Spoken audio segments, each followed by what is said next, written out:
What is the 95th term of the following letter series.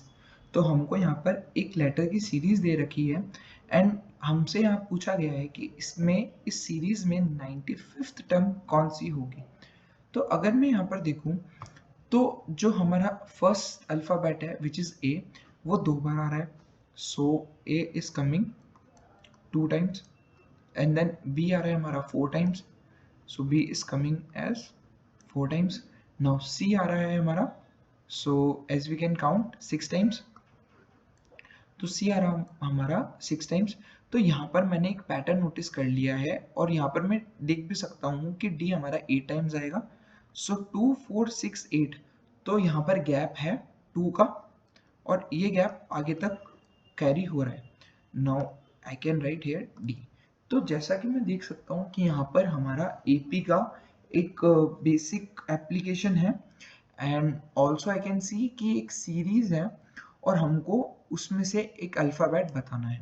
So now what I can do is कि मैं यहाँ पर ये देख सकता हूँ कि जैसे ये जो सम है 2 4 6 8 10 फिर 12 आएगा, like I will write here also 10 then 12 and then 14 और इनको मैं डिनोट करूँगा ई एफ जी से. तो अगर मैं ये देखूं, अगर मैं इनको प्लस कर दूं तो हमारी ये कुछ टर्म्स होगी और ऐसे करते करते मैं 95th टर्म तक पहुंच जाऊंगा. जस्ट लाइक अगर मैं प्लस करता हूँ 2 + 4 + 6 + 8 + 10 + 12 + 14 तो हमारा एक सम आएगा. लेट्स से वो हमारा सम है, जस्ट लेट्स सपोज कि वो हमारा जो सम है वो है 30. तो इसका मतलब ये है कि मैं 30th टर्म तक पहुंच चुका हूँ. सो इस एग्जाम्पल से मैं ये समझाना चाह रहा हूँ कि फर्स्ट लेट अस सी कि हम कहाँ तक जा पा रहे हैं इन पर्टिकुलर अल्फ़ाबेट से. अगर मैं AP का फॉर्मूला लगाता हूँ which is n/2 2a + n-1d which is the sum formula for AP, तो वो बहुत लेंदी प्रोसेस हो जाएगा. सो लेट्स सी कि अभी कितना सम आ रहा है. अगर मैं यहाँ पर देखूँ तो 2 4 6 एक साइड है, 10 12 14 एक साइड है और 8 हमारा मिडिल नंबर है. तो इस AP है और इसका मिडिल नंबर 8 है, तो इसका एवरेज क्या हो जाएगा 8 है. नाउ कितने टर्म्स है 3 यहाँ पे 3 यहाँ पे 6 एंड 1 7. तो 8 which is average multiplied by number of terms which will give me the sum of this series, right? So this will be 56.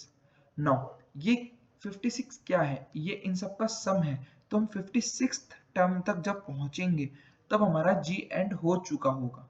Now इसी तरीके से अगर मैं 95 तक पहुंचने की कोशिश करता हूं तो मेरे को यहाँ पे और नंबर बढ़ाने पड़ेंगे.